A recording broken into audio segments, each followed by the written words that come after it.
Magandang araw, Peninsulares! Ako si Michelle Betchayda mula sa Bachelor of Early Childhood Education. Narito ako upang ipakita ang aming proyekto na pinamagatang ang Pilosopiya sa Buhay. Aming kakapanamin ang mga estudyante mula sa iba't ibang kurso upang ibahagi ang kanilang motto or panuntunan sa buhay. Mga simpleng salita, ngunit may malalim na kahulugan. Ano ang pilosopiya niyo sa buhay at paano niyo po ito nagagamit sa buhay niyo? Anong name niyo po and anong course niyo po? My name is IZ Bustamante Pascual and yung program ko is B.Ed. Na-apply ko siya sa sarili ko kasi tulad ko, hindi rin naman ako sobrang yaman. So marami din akong pinagdadaanan sa buhay and so marami sa atin kung iisipin natin, marami tayong working students. Doon pa lang may isip natin na lumalaban sila ng patas. Kung nag-aaral sila kahit sa kabila ng kahirapan is hindi nila pinapabayaan yung pag-aaral nila.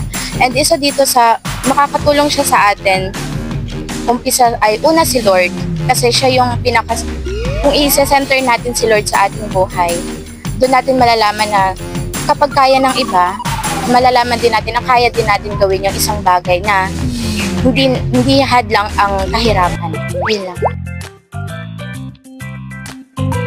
Aking pong pilosopiya sa buhay ay everything happens for a reason. Para po sa akin, personally tayo bilang mga tao ay curious beings. Kung baga gusto natin nalalaman yung mga rason at dahilan kung bakit ba nangyayari yung mga bagay sa paligid-ligid natin. Most especially sa buhay natin. Pero syempre bilang mga tao, hindi naman tayo perfecto. Hindi sa lahat ng pagkakataon na nalaman natin yung mga rason at dahilan na gusto nating malaman.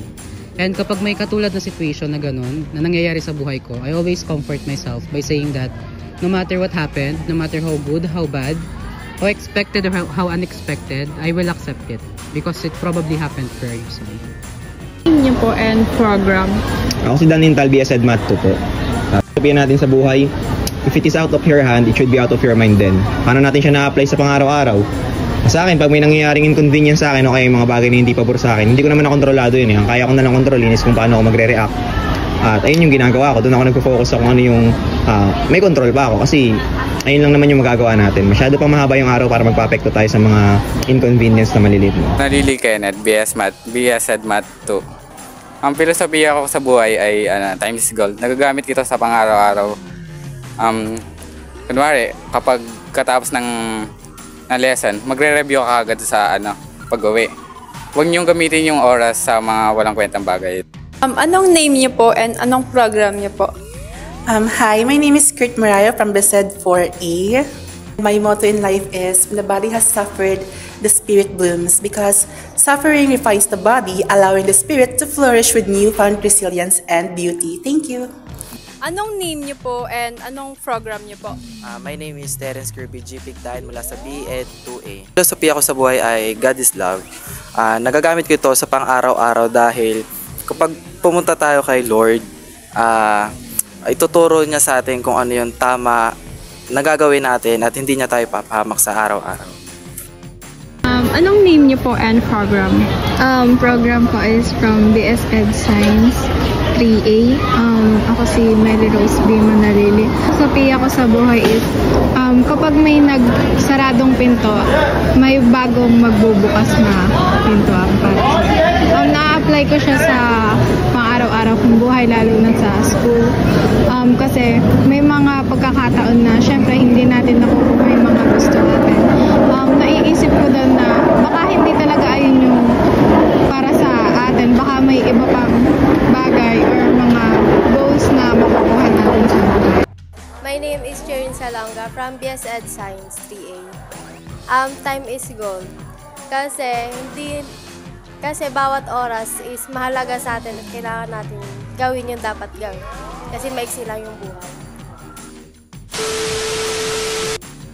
My name is Mika Eswahe. Yung program ko is BS Ed English. Philosophy ko in life is every day is a fresh start. Kasi no matter what happened yesterday, good or bad, today is a new day. Pwede kang makalearn ng knowledge and pwede kang mag-create ng bagong experience. Good afternoon po, ang pangalan ko po Castro Jesus, RBZ Filipino po. Ang motto ko po yung unahin mo yung sarili mo bago yung iba. Kasi hindi ka pwedeng tumulong hanggat di ka okay sa sarili mo. Ako si Johan Rio M. Peñaflor, from BSED Social Studies 1. Ang motto ko in life is huwag ka matatakot mag-risk. Tapos kung paano natin to i-apply sa buhay natin, sabihin natin kinabukasan may dapat kang i-grab na opportunity. Kaso hindi mo siya ginrab. Ang tendency nun is mag-i-stay ka lang dun sa position na yun na hindi ka nagde-develop. So, ang mainam kung i-grab mo yung opportunity, take mo yung risk, yung chances na baka mag-develop ka dahil dun sa pag-grab mo ng opportunity is makakatulong pala sa'yo. I'm Elijah Gibson Hudko from Bachelor of Special Needs Education. Always do everything with a smile on your face. Nagagamit ko siya sa pang-araw-araw tuwing may problema akong hinaharap. Hinaharap ko siya na may ngiti sa mukha ko. So, ayun nga, napapadali niya yung paglutas ko sa problema kasi nga, bukas yung loob ko and ayun, masaya ko siyang hinaharap. So, mas napapadali talaga lahat. Thank you po. Isang muling makabuluhang pagbati. Sa isinagawang panayam, aking natutunan na bawat tao ay may filosofiya na nagsisilbing gabay, lakas at ilaw sa kanilang buhay. Iba-iba man ang pananaw, iisang mensahe, ang mabuhay ng may layunin at pananampalataya. Pagtatapos ng proyektong ito, baon ko ang aral na ang filosofiya ay hindi lamang tinilikas, kundi tunay na isinasabuhay. Maraming salamat.